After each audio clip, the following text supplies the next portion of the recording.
Hi friends, please subscribe to Amravati Media and press the bell icon for more latest updates.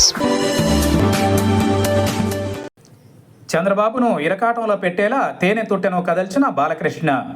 ప్రముఖ సినీ నటుడు, Hindupuram TDP శాసనసభ్యుడు నందమూరి బాలకృష్ణ తాజాగా హిందూపురంలో పర్యటించారు. ఈ సందర్భంగా స్థానికంగా పర్యటనలు చేశారు. తన నియోజకవర్గంలో నిలిచిపోయిన టిడ్కో ఇళ్లను పరిశీలించారు. 6 నెలల వ్యవధిలో వాటిని పూర్తి చేసి ఇచ్చే బాధ్యతను ప్రభుత్వం తీసుకుంటుందని హామీ ఇచ్చారు.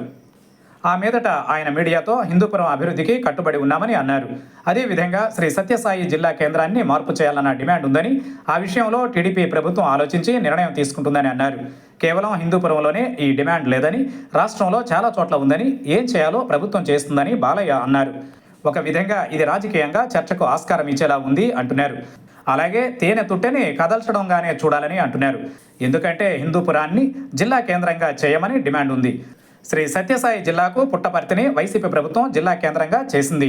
అయితే సత్యసాయి జిల్లాలో హిందూపురం పెద్ద పట్టణంగా ఉంది. అంతేకాదు పుట్టపర్తి జిల్లా కేంద్రానికి వెళ్లాలంటే వ్యయ ప్రయాసాలకు ఓర్వాల్సి ఉంటుందని అంటున్నారు. గత ప్రభుత్వం ఆధ్యాత్మిక పట్టణమని పుట్టపర్తిని జిల్లా కేంద్రంగా చేసింది. మరోవైపు చూస్తే హిందూపురం టీడీపీది కావడం వల్ల ఆ ప్రతిపాదనను పక్కన పెట్టిందని అంటున్నారు. హ్యాట్రిక్ ఎమ్మెల్యేగా బాలయ్య ఉన్నారు కాబట్టి హిందూపురాన్ని జిల్లా కేంద్రంగా తప్పకుండా చేస్తారని అంటున్నారు. ఒక విధంగా ఈ డిమాండ్ని చంద్రబాబు ముందు పెడతారని అంటున్నారు. అయితే బాలయ్య చెప్పినట్లుగానే కేవలం సత్యసాయి జిల్లానే కాదు, చాలా చోట్ల జిల్లా కేంద్రాలను మార్చాలని అంటున్నారు. అలా అన్నమయ్య జిల్లాతో పాటు అనేక చోట్ల కూడా డిమాండ్లు ఉన్నాయి. ఇది ఒక విధంగా సవాల్గానే చూడాలి.